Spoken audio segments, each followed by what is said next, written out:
Hey girl, hey. Hey, good morning. Good morning. How you feeling today? Feeling great. I'm feeling a little throwback to April of 2022. Okay, April 2022. It was my 40th birthday. And we're wearing your birthday outfits. And we didn't even plan that. We did not. See, we're always in sync. We're always in tune. Okay. Today's episode is all about love and relationships at a big age. We have talked about this topic obviously many times. It is part of what you get here on Justice, where we dig into all things big age and just life and self-care and wellness, right? But today's episode is a little special because we're going to be talking about your engagement. And we're going to actually start this story for these people about how you duped and deceived me for months. Because you knew what was going on, Margo. Oh, I did. I'm really good at keeping secrets. No one knows this about me, but I'm a vortex. You tell me something. And it doesn't even, I mean, you didn't hint towards it. You didn't slip up and say that y'all had been, like, it was, mum was the word. And there were a few times when you were like, what do you think about us? Like, do you think? Yeah, remember I was like, I don't think she's ever gonna, she keeps asking me about a ring, but she's never gonna propose. Like, anyway, I knew I was helping, and I'm so happy. But I would like you to take us to the extent you want to share. Sure. Step by step, because people want to know the whole thing. They want to know everything about my partner or the engagement? No, well, I mean, I think people do want to know about your partner, but that's not really what we're here to share about. No, just kind of, did you know? Did you not know? You were on vacation. Did you think something was going to happen? I agree. So let's go back. So, also reminiscent of the last episode that we released, everybody, I'm gay.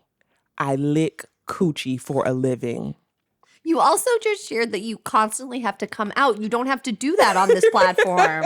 People know. No, they don't, Margo. I promise you, there is someone who just heard me say that for the first time. I guarantee. And it sounds so wild to us, but that's how the internet works. Right, but okay, can I just say something about this? Yes. That this is actually very generational.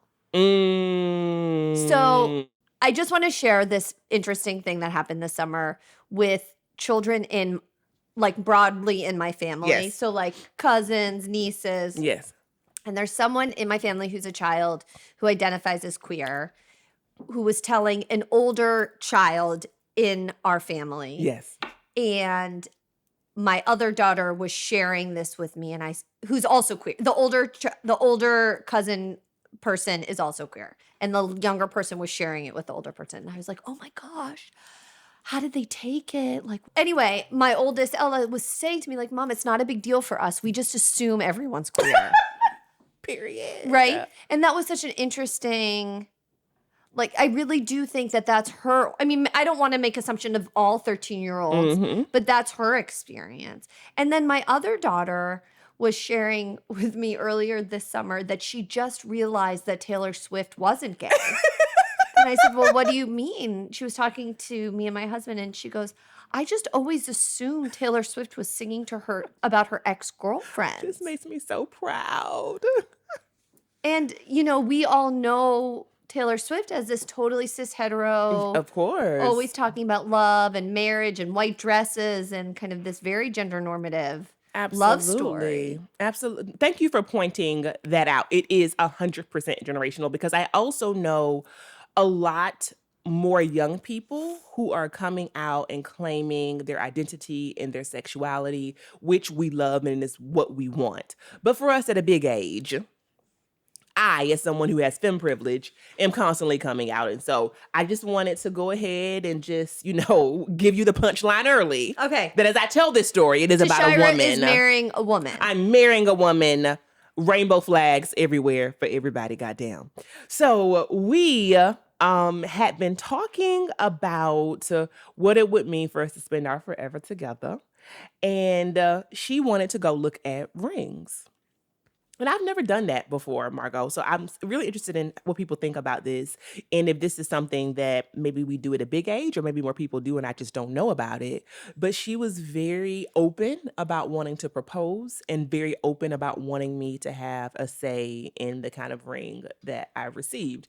And I think there's part of me, because I don't know a lot of married people, that probably thought the fairy tale was real, where people just like, your person comes and pops the question with a ring. And no, people actually negotiate these things, evidently. And so we went to like the big box stores looking at rings, and I felt so overwhelmed and self-conscious, Margo. And it was surprising for me because I love fashion, I love jewelry, I love all the things. But there was something about that decision that scared the shit out of me. And I also felt like the world, the universe is so big. How do I know what I want to have on my hand for the rest of my life? I don't know.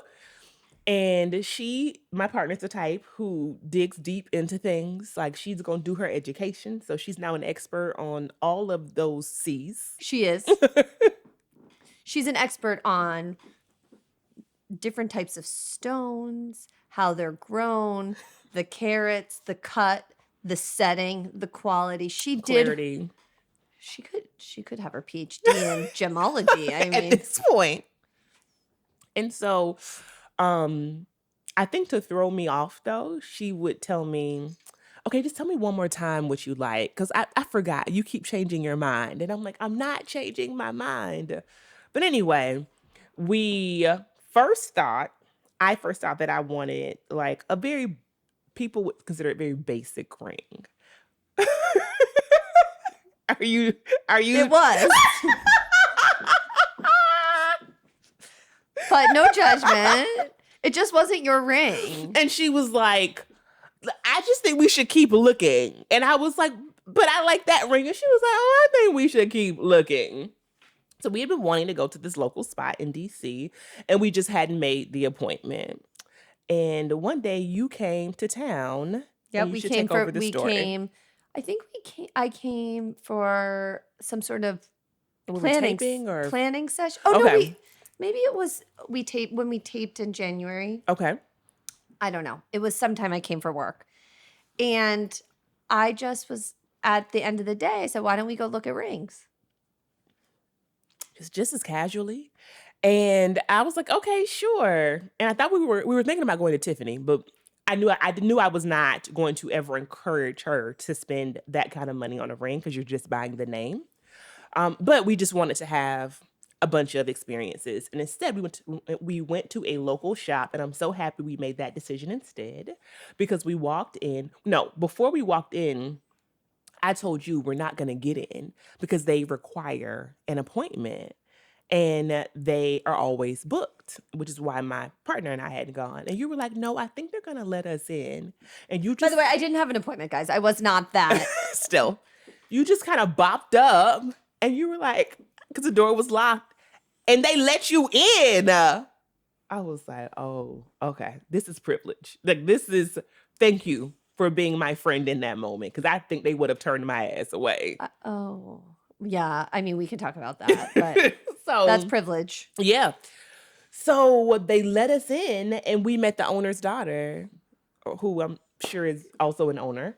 I think she is. Yeah. Okay. She was so lovely. She was so lovely. And there's a type of sales that is so elegant, right? Where someone's not trying to upsell you, not trying to convince you. And I remember this from 15 years ago when I got engaged, that you're like very overwhelmed because you've never worn a diamond on your ring finger. Yeah. And you were like, no, small is fine, small is fine. And I was like, "No, you're going to want to go bigger. You're going to want to go bigger." No one ever said, "You don't want to go so big," but no one ever really says like, "I wish they had gone smaller." That's true. No, you have long fingers. This is one time when size truly matters.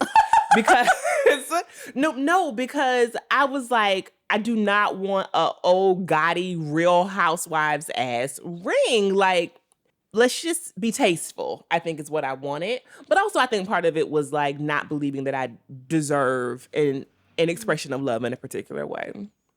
And so you thankfully convinced me to go bigger. And I knew I loved this setting. And I also knew I loved gold. And that was the problem too, I think, with some of the other Because so much is rings. stainless. Everybody was trying to convince us that we should not get a yellow gold ring because the diamond won't shine as bright. Oh, and so that's why people have white gold. Or platinum rings. Yeah. And I think it's just a trend because 50 years ago, people did have more gold wedding rings. And so things just kind of come in and out of favor. It's kind of like how everyone's getting oval diamonds now.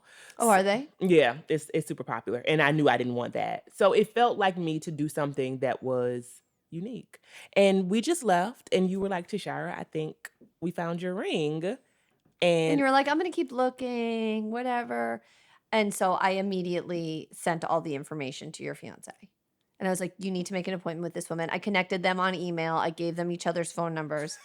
And then I got updates daily. Or not daily, but about the process. Because we got engaged in July, but I think the ring had been at the jeweler's since April or May. And it was like, does she pick it up? Does she not pick it up? She doesn't want to lose it. She's scared. She doesn't want you to find it. She called me when she picked it up. It's all very sweet. And honestly, it's again this like fairy tale, this idea that someone just like finds a ring, buys a ring, knows what to do, and pops a question and you're totally surprised. Yeah. Like all of these things like are impossible. Particularly proposing to someone like you.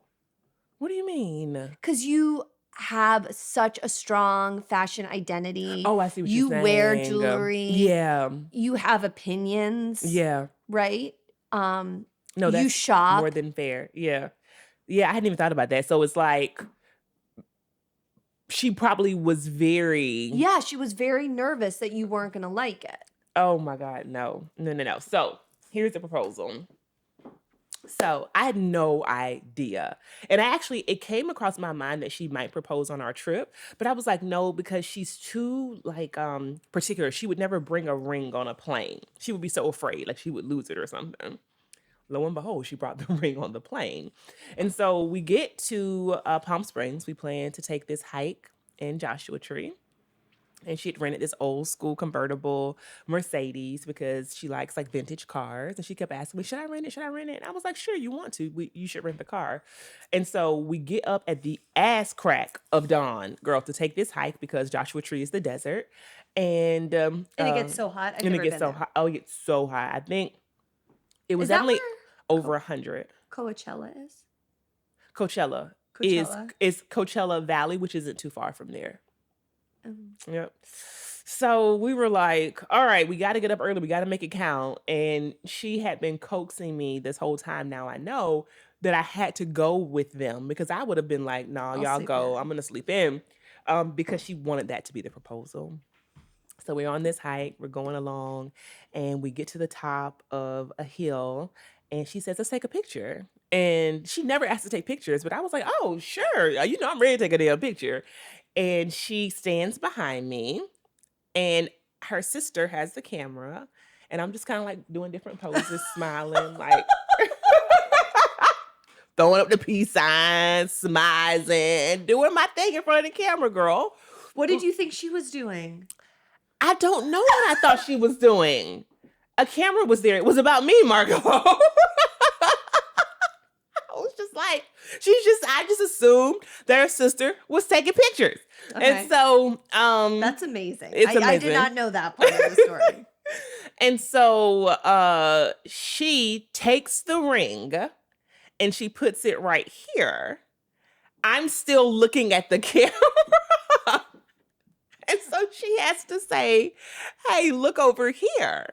And so when I turned, I saw the ring in the box. And she said, so are we going to do this? That was her proposal. and I just screamed. I literally screamed and like bent over. Like I felt like I couldn't make sense of the world, if that makes sense. I was like, what is happening?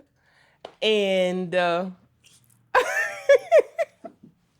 I gathered myself. I did not cry, which is surprising. I didn't cry. I gathered myself and I turned around and she said other very sweet things to me. And she said, "Is that a yes?" And I was like, "Yes, yes, yes." And then she put the ring on my finger and I got nervous that it wasn't going to fit, but clearly it's perfect. And it is perfect. And then I just started jumping up and down and screaming and like hugging her sister because I was like, "We sisters, girl." And it was so special too that I'm not offended that I wasn't there. I think we tried to get you, or she tried to get you there, right? You were traveling or something. Nope, I wasn't traveling. Nope. It's okay. Look, take that up with her. I'm not going to get into that. It would have been very special if you would have been there, friend. It would have. I'm so happy for you guys. No, I also think there's something very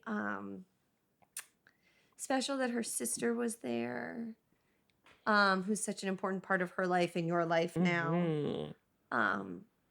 And that you were doing something that was really important to her. Mm-hmm. Yeah. Like it wasn't at like the Tiffany's Cafe. Yeah. And I was giving her a hard time about not going, but I always knew I was going to go because she loves being outdoors. This whole idea of us going to Joshua Tree, she loves national parks. That meant a lot to her. And so I love to sleep, obviously, but what I love more outside of my own comfort is to do things that are exciting for my partner. I'll do anything once. I don't got to do it. I'm not going to go on a 5 a.m. hike every day on vacation. Right. But I knew it was important. So I was going to go. Just like she goes to pool parties. She goes to, and which is what we did, right? She'll go to pool parties. She'll go and she'll turn up, and I'll go on the 5 a.m. hike, which was absolutely beautiful because after we made our way back through the park, what ended up happening is we got in this like old school convertible Mercedes and rode through the entire area, which was so beautiful. And so it just felt like a dream, honestly. We're listening to our favorite songs and it just felt like a dream. And some other friends were there. My friend Shavonda, shout out to her and her wife Naomi. I feel like I'm making this worse. It's not about me. And so obviously Shavonda was there. I feel like I had to tell you because you might find out. So I had to tell you. No, it's fine. So I'm glad. She and her wife were behind us and they were like they were the one who took the picture. Yeah. So sweet. Wasn't that so sweet? Yeah. And we just were enjoying the moment. I'll say that because afterwards we went to the Integratron, friend. You went to where? Integratron. Have you heard of this? Wait, I don't think that's what it's called. It is called Integratron. It's like the big oval where you do sound healing? Yes. What are you talking about? It ain't called Integratron. You think it's called integration? I think so. It's not, dog. It's not. How do you spell it? It like Integratron. Okay. I've never been. All right, Roger, cut that out. So afterwards we went and we had the sound bath, which was so lovely. My gosh. And I just was like, I got to get out of this park. I got to call everybody, which was also tough, right? Because I didn't have a signal. So I feel like it happened and then I couldn't even communicate with people. And maybe that's the good thing, right? Just to like sit in it and rest in it. And it was just yours for a few minutes. It was just mine. Yeah, it was just mine. I'm so happy for you guys. How's engaged life? Engaged life feels amazing. I was trying to think about how it feels different. It does feel different, right? Yeah, because at first I thought that I was going to feel so overwhelmed with like wedding planning because I didn't start right away. I just kind of felt like, well, I'll get to it. But the more I make it a priority to think about that part of my life, the more excited I get. And it feels like the wedding or the marriage? The wedding first. The marriage, I also am very, very excited. But I think getting to the wedding is what this period of engagement feels like, getting to the ceremony. And also just thinking about the rest of our lives together. Where do we want to live and type of legacy we want to leave behind and the vacation plans we want to have. It just feels more settled, like, oh, this is my person forever. And I can plan so many things in the future and know that I have my rider right beside me. And that feels very good. I mean, I am someone who enjoys relationships, but being engaged is different. But okay, so we're going to talk about that because I think the question that resonates deeply with me, but I also haven't created a legacy of white toenails. So how are you marrying those two parts of your identity, Tashira? First of all, as I said before, I'm not Joe Biden. Stop trying to get me to step down. Okay. Now, if I choose to pass the torch, the white toenail torch. But who would you pass it to? I don't know, Margo. I don't know. I know, however, that there has to be someone who also can shepherd this mighty, mighty community of THOTlandians. But I think a couple things. Number one, I asked during a live, I said, what do you call a married thought? And my homegirl Chi was like, you call them a thought empress. And so now I'm like, maybe I'm going to become a thoughtress. As opposed to a thoughtician. But what about D-diversity? Yeah. Well, I mean, let's be honest. As a queer person, I mean, how many straps can you really have? So... Well, I guess you still could have diversity. Do you see what I'm saying? So I could still have D-diversity. I still might have D-diversity. Right. Yeah. Okay, I hadn't thought about that. Okay. Yeah. Yeah, So and also for a queer person, D-diversity was also me giving advice. But also to the straight. I was never literal. No, I know that. But I interpreted D-diversity actually less about D and more about diversity of your Rolodex. Period. So, but no, I do not have that. No. Right. So now it actually has to be D-diversity. It has to be very literal. It has to be D-diversity purchased in a store. Can you take me to the sex shop before I leave Boston? Sure, there are lots of them. Okay, good. So I'll pass that on to Bae, that in order to keep my title. Okay, but no, wait, we need to go through all the four. Okay. The toenails shall be white. Check. The toes are white. Okay. D-diversity, check. Mm-hmm. Okay. I'm not leaving anybody on red, for sure. That's absolutely not true. Yeah. You always leave people on red. That's the she's got that one, people. You told me this morning about a situation where you just left them on. Okay, done. Okay, 4. Thou shall be glowed up. Oh, yes, check. That's it? Yeah, it's 4. It's 4. Thou toenail shall be white. Thou shall be glowed up. Thou shall leave them on red, and thou shall have D-diversity. Well, let me just say, I am corrected. I stand corrected. The Empress over here can keep her crap. Well, thank you for walking us through that analysis. And that's the importance of having a manifesto, of having a doctrine of sort. Because you can always then test your value system up against something that's grounded. I do think you maybe should think about having some associates. Yeah, no. Here's younger the thing, people. Margo. I want to pass the torch. I do. I just, like Biden, don't want to be forced out. Let me do it on my own time. You see what I'm saying? Like, I recognize that there can be a shift in power. So I actually was thinking that one of the people you could hand the torch to is one of your sisters. But now one of them's getting married. One of them is getting married. Yep. So that would be harder, obviously. She will have the same issue around D-diversity. Absolutely. And she couldn't have the literal D-diversity that I can. Correct. That's what I'm saying. Yeah, because hers is attached to a person. Right. Exactly. Yeah, which is unfortunate. I don't. That's a judgment. It just seems so boring. Okay.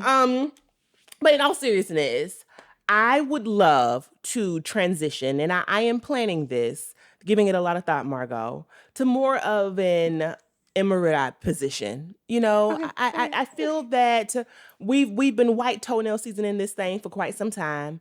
And while I enjoy it and I love all of the accolades that come along with being the High Priestess of THOTlandia, I also know that at some point we got to do the work. you know? The work of. I want the work. At this point, we have to be thought missionaries, and we have to go out, and we have to, like the disciples, we've got to spread the gospel. The gospel. Well, you know where the gospel needs to be spread? MAGA Republicans. Oh, sure. Okay. The 23 to 27-year-old cis hetero girls. Oh, talk about this, friend, please. No, I don't want to take away from our happy engagement No, story. this is but important. it's something I'm very concerned about with young women in particular. Now, it could also be going on in the queer community. I don't think it is in the same way, but I have a lot of, I call them my nieces, but cousins and relatives who are in the post-college before you're 30. So some graduate school, some maybe at the end of college, in their 20s. And the kind of obsession and fear around marriage and having children and fertility issues, and that they're going to have fertility issues, and that's why they want to get married, and kind of dating for marriage. All of these things, by the way, that I also felt very deeply in my 20s and see kind of that fear permeating in a younger generation. And I'm like, what is going on? Let me just go on record to say, it makes me very upset. Absolutely. And if I would have made decisions out of desperation, like that is what that sounds like to me, I would have been with an abuser.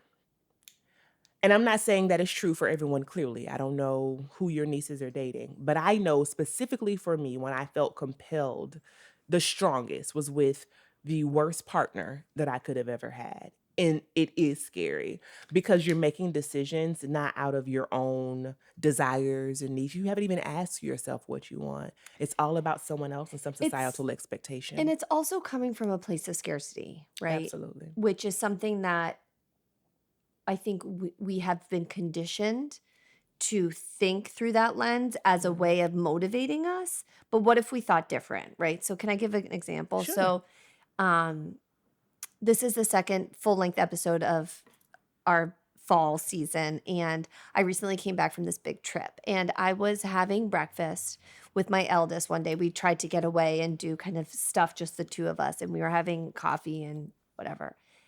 And we're chatting, and I just start laughing, and she's like, "What are you laughing at, Mommy?" And I was like, this is just so amazing to me that I'm in Seville having coffee with my baby. Yeah. Like, she's 13. She's so adorable and smart, and she's like, "What do you mean?" I was like, "I just never thought my life was going to be this amazing." Like, I just never thought that. Yeah. And she's looking at me, and she's like, "What do you mean?"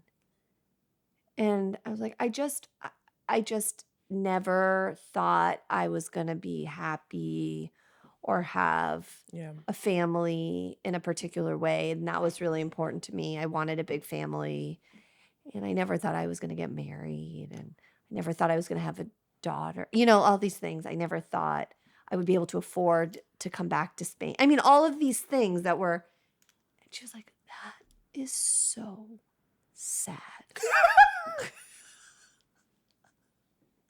And I look at her, and she's like, "That is just so sad, Mommy. I never think like that." And she doesn't. She literally means that.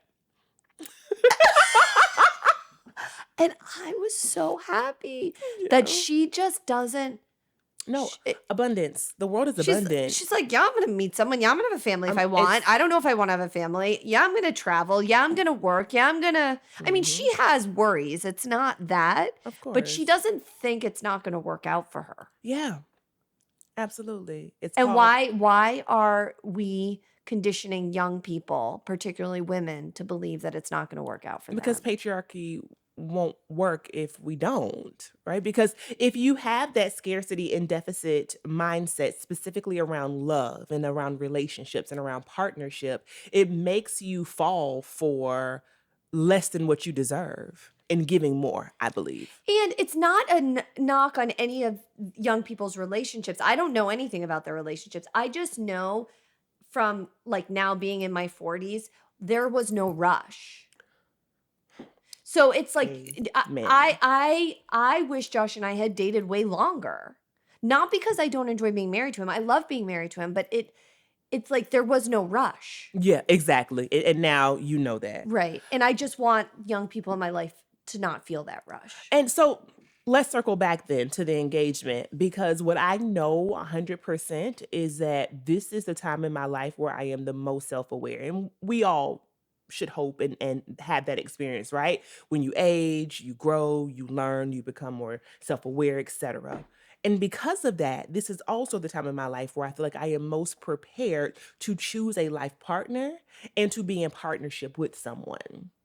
And it doesn't mean that I anticipate a perfect marriage or There's no relationship. such thing. And that's not the goal for me. The goal is to be well situated and to be aligned as far as values are concerned and to care about the world in similar ways and to feel loved and safe and protected. And I would not have been able to articulate that as a need when I was 25 in the way that I can at 42. And so I'm grateful. And so I think some people are like, over the hill, geriatric bride if I wait till I'm over 40. Well, girl, maybe that's the best thing for you. Not for everybody, Right. but maybe that is the best thing for you. I can only speak to my experience. And I think that I would have had some bullshit ass partners knowing what was coming into my life, what I was accepting, and my understanding of myself and my insecurities at that time. I am so much more healed than I ever have been. I feel like I am managing my emotions better. I'm managing my expectations better. And I'm able to give in a way that lands because I can articulate what I need. And that came at this age. And I'm just very grateful for being able to sit in that and to welcome it and to have that experience. And you're partnering with a really, really nice, smart, funny, kind person. She's the bomb. Yeah, she's amazing. But I don't know. I read something recently where it was about kind of monogamy and marriage in particular, about like there are a lot of choices you make around your happiness in monogamous relationships. Like you can choose to see something as dreadful or as positive. Very true. Like you can't choose your emotions, but you can choose how you frame them. Yeah. Right? So something Yeah. that could be seen as constricting in some ways could be seen as liberating in others. And I think that's the negotiation that for a monogamous relationship to be healthy, you have to do. Likely all relationships. I'm not familiar with polyamorous ones, but I think at some point you have to step outside of yourself and outside of whatever may be your default.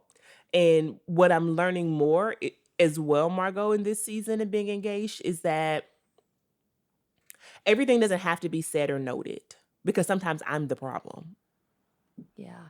That's a conclusion I've come to lately too. It's such a bummer.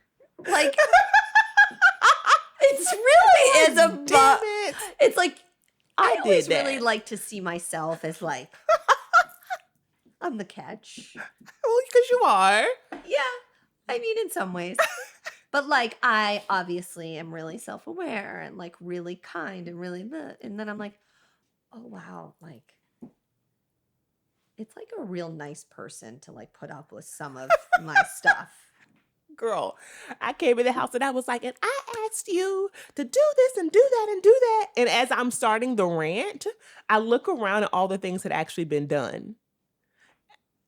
And it was just my default to like get worked up, have this like home cleaning tirade. Yes. Okay, so there's something else that I feel like you are so good at that I'm coming to. And maybe you're both so good at it because you're coming to each other at a big age and we're independent for a really long time.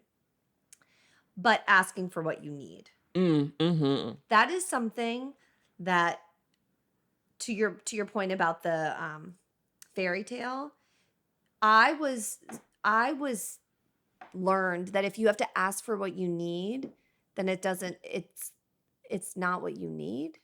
That's so interesting. Like if you had to ask, then the other as person much? didn't want to do it, or like was trying.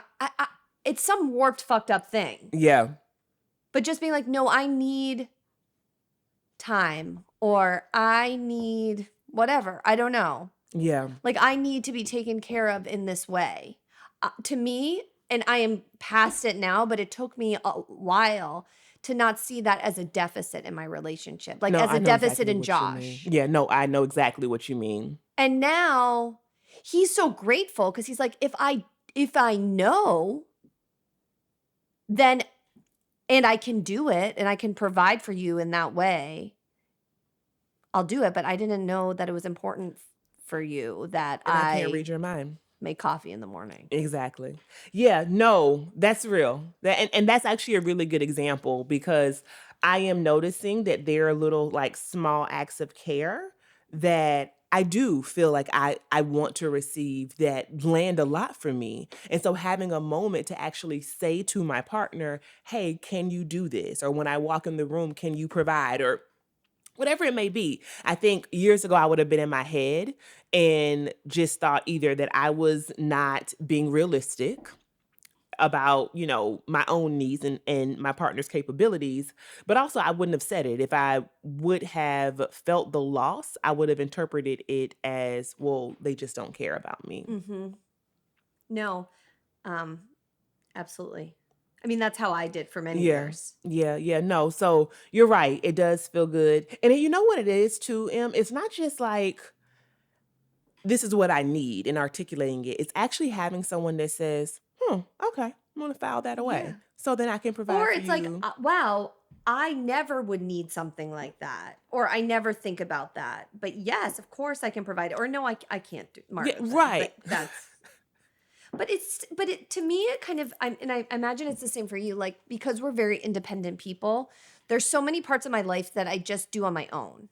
I've always had to. Yeah. It's just whatever. I take care of stuff. Yeah, exactly. And so there have been a lot of times in the last couple of years where I've been like, I'm going for a walk. I need to like get some energy out or whatever. And I'll say to Josh, do you want to come? And he's like, yes, of course I want to come. And I was like, oh, I just assumed you didn't. I was just going to walk out the door. Wow. Right? And it's like, oh, right. He wants to spend time with you. Right, but like he was thinking that I wanted time alone. Exactly. Right, so it's again kind of these like little acts of communication that sometimes feel hard. And that's also what I've learned as well. I used to think the communication was just talking. Yeah, sure, I'm a great communicator. I talk all the time. But it's like, no, you're not saying the thing. That's what it means to communicate. Right, and communicating about it's why like some people can be so highly functional at work, but like disasters at home. Or really functional in certain ways, like as public speakers, but then can't have a conversation. Yeah. We talked about this, right? It's that they all involve different skills. They all involve different skills. And I think I just feel really blessed right now because I have met my person, and I realized it often, but I realized it the other night. She looked at me and she said, "Are you tired?" And I said, "Yeah, I'm really tired and I feel overwhelmed." And she said, "I can tell because you're really grumpy right now." And she was like, "Come here." And she just held me. And it was like, it was no condemnation. It was no judgment. She wasn't trying to get in your pants. She wasn't trying to get in my pants. She wasn't like, "Bitch, get your attitude together. Stop acting like that." She was just like, "You're tired." And she proceeded with, "You're tired," versus "You're grumpy." Or "You're being an asshole." Or so she recognized why I was being an asshole, called me out for being an asshole, and then affirmed and held me. What more could you want? Healthy Relationships 101. 101. So, welcome back, Osea, one of our kind of consistent sponsors here on the podcast, with a new product that we are both so excited for. So, this product we have shared with you guys before. It is the body scrub that is great before the body butter. Yes. Because it opens your pores. But they have a new Osea Undaria algae body wash, which they say is an everything shower staple. So this is really exciting because I feel like this is something that was missing. Yes. And you can buy it, like with a lot of things at Osea, as part of bundles. So highly encourage the bundle and staying consistent with Osea skincare products, particularly body care products are my favorite. But it really goes on light. It feels really clean. It's great. It has almost a gel-like texture, which feels really good, and the lather is amazing on it. Just for the scent notes, I want to call these out because if you're like me and you're really into fragrances, this is probably gonna be something that you're excited about. Grapefruit, lime, and cypress, and so that's what we're getting. Oh, the cypress is what I was smelling. Exactly. And also it has sweet notes of mango mandarin. And so this is not just for me something that reminds me of summer, but I'm gonna be excited to use it year round because as we're bringing our summer throughout the year. our wonder and enlightenment about summer to our fall. We're bringing our mint cypress mocktail to our bodies in the colder temperatures. And you too can do so using code JUSTICE10 for 10% off. Everything will be linked in the description box or the show notes. For dumb shit, we haven't talked about this yet, so jump into it. Bennifer's divorce. Also very appropriate given today's episode. Yes. And love at a big age. Love at a big age. So for those who don't know, but everyone knows, Jennifer Lopez and Ben Affleck got married 2 years ago. Okay. I did not know it was 2 years ago. Okay. Or maybe 1 year ago. But it was a short period of time. That's what I'm saying. Yeah, I think it was 2 years ago. Because I was confused. She looked so good until I wasn't sure if I was seeing the pictures of them from 20 years ago or today. But okay. Yeah. So they got married. They had been together 20 years ago. Right. In a very serious dating relationship that ended. Presumably, we don't know exactly why. But her fame probably. Mm-hmm. Or something else. And then they rekindled their relationship as her relationship with Alex Rodriguez, her engagement to Alex Rodriguez was ending. Okay. They got engaged. It was this big to-do. They got married. And then, I don't know, it hasn't worked out. She created a whole love movie about him. Hasn't worked out. What do you say? I am not going to say, I do not mean this flippantly. I am very curious about why we care so much about Okay, so them. I need your analysis as our pop culture expert. This is why I care. A couple of years ago when they got back together, they were everywhere. They were in Paris. They were in Positano. They were showing their love to the world. And quite frankly, it made me feel bad. Mm. They were so in love. Margo, you want them to not be in love? I wanted them to be in love, but I started thinking, like, am I not in love? You were questioning. I was questioning my long-term marriage and relationship because that was not my day-to-day experience. Of course. Right? And of course. Neither was it theirs, by the way. Okay, so this is what I'm getting at. And then lo and behold, what they were sharing publicly wasn't what was actually going on, which we all knew. And this is the problem with highlight reels, right? Yep. And our obsession with love in a particular way. Yes. Right? The honeymoon stage is a stage. That part. Right? And so what makes me angry about this is that I'm mad at myself mainly, but like they created this image of love at a big age that maybe was realistic for like 2 days, but they made people feel bad for a long time. And then it turns out it was all a fucking lie. Well, I was just about to say, I mean, between the movie and I think also the album that ensued from the letters that he wrote. That he didn't want to share. A lot of it feels on brand. And so I think it's just another kind of unfortunate demise of a celebrity couple who, to some degree, could possibly be constructing a life that is for public consumption and not for their own like edification. So, and we also know that she's someone who really enjoys, I think, being engaged and married. Well, I mean, I don't want to talk about someone who's sick, but it seems like she has some form of addiction.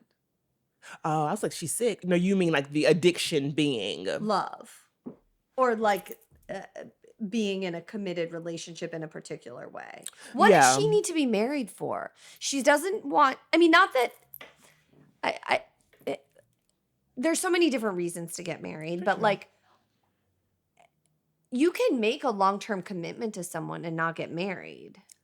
And share a life with someone. That was the first thing that I thought to myself. And it's no judgment. If she want to get married 50 11 times, girl, do it, have fun, right off to the sunset. But I just find that personality type to be very interesting because it's giving, are you afraid to be alone? And like, if you treat marriages like relationships, then what's the point in getting married? It's just like, oh, try this fiance, that fiance, you get a fiance, you get a fiance. I'm like, well, girl, right? I don't know. I wish her well. It seemed like, so the one thing that I did consume about this, because it wasn't much, admittedly, that did make me concerned was his struggles with addiction and maybe even some mental health stuff and how dark he can get. But again, not that this should be for public consumption, but like this didn't just happen to Ben. True. Yesterday. True. Right? So this is something, I mean, he's openly struggled with addiction. Okay. I don't know about mental health stuff, but he's had a problem with alcohol and has been in recovery, as far as I know. Okay. So that was not news to her. I don't know, friend. I think the moral of the story for me, because I remember when this was like breaking and people were assuming she was going to file, I had been watching CNN for the political coverage that day, and they had a whole segment about Bennifer. And I just remember thinking to myself, why is this news on CNN of all places? I didn't go looking for this. Why are you bringing this to me on a televised news network? So the moral of the story for me is more about how we idolize celebrity couples. Yes, and how much of a disservice it does to us. It doesn't serve any purpose. And it does not serve them either. No, exactly. It actually serves negative purpose for everyone. For everybody involved, which also makes me, obviously I'm not famous. I am definitely not Jennifer Lopez. Is famous. But it makes me so much more protective. And it makes me question people who are so open because you know what the fallout can possibly be. And if this man is private, is at the same time, like that was part of the contention, I think. My partner is very private. I'm not dragging her in front of cameras and across the internet. I am very mindful of that. She knows what I do for my job, and I don't go to her job with her. She'll go to my job with me, and we will figure out what the line is as we continue to obviously be in partnership. But the public part of it, I never want to go through that again, Margo. It is so hard to have a public breakup, and she's gone through it over and over and over again. It's also really interesting, that part, right? Because she's that, like, is it an addiction to the drama? Because what about just dating someone who's not a celebrity? I have a thought on that. You know why? Because she filed for divorce on their anniversary. Right. So is that just kind of her trying to stay in the spotlight? Absolutely, because there are 364 other days of the year. You want to be in the news cycle. You want that. Because why else would you choose to make that this public? And also, it's a big FU to Ben. Of course. Right, because he doesn't want, the narrative that's constructed is that he wants more privacy. And she's like, oh, you want that? Oh. Blows everything up. So I don't know if this is true, so I could be totally wrong. But I also read that they don't have a prenup, which is just weird to me, given how much they both bring to the union. Yeah. I mean, that goes back to what it's also weird to me is the... Like, you know better. Marriages in general at this point, because when you have accumulated so many things, and obviously life isn't all about your property and your wealth and your things, but when you got those things, you want to keep those things. And so I would be very slow to proceed with people, knowing what she has to lose. Who really wants to be out here? Like, who is it who's been going through a divorce for years and went through an ugly one? Was it Kelly Clarkson and had to end up paying her ex and all that wild stuff? Nah, bro. She needs the manifesto. Jennifer Lopez, we're sending you the manifesto. She need that diversity. She need to leave some people on red. She needs to focus on being glowed up. And it starts with the white toenails. So you should send her some polish. Actually, she needs to run me a check because I just gave her some free dietitian advice. So if you want more, you know where to find me. It's so interesting how we over-sexualize and idolize certain people who might not be sexual at all. I think that a lot. Like, think about Jennifer Lopez or think about Kim Kardashian.